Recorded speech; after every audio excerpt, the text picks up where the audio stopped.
Good morning সবাইকে। Diabetes পেশেন্টের কেন ফ্রুট জুস এড়িয়ে চলা প্রয়োজন?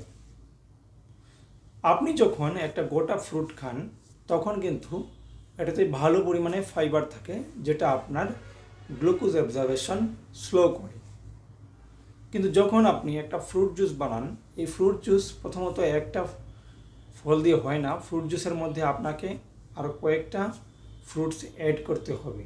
উদাহরণস্বরূপ আপনাকে বলি, আপনি যদি অরেঞ্জ জুস বানাতে চান তাহলে আপনাকে 3 থেকে 4টা অরেঞ্জ একসঙ্গে যোগ করতে হবে। কিন্তু নর্মালি কি হয়, যখনই আমরা অরেঞ্জ খাই তখন আমরা 3-4টা অরেঞ্জ খাই না, একটাই খাই।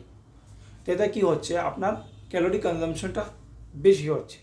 এর পাশাপাশি যখন আমরা কোনো লিকুইড জাতীয় খাবার খাই তখন সেটা কিন্তু বেশি পরিমাণে খেতে পারে। ফ্রুট জুসটা কখনো কখনো কী হবে, আপনার তারা বেশি কনজামশন হয়ে যাবে।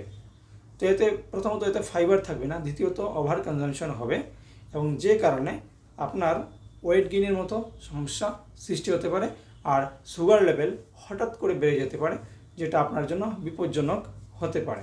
সেই কারণে বলা হয় যে ফ্রুট জুসের পরিবর্তে আপনি একটা গোটা ফ্রুটস খান, এবং সেটাও লিমিটেড পরিমাণে খান যদি আপনার সুগার লেভেল আন্ডার কন্ট্রোলে থাকে।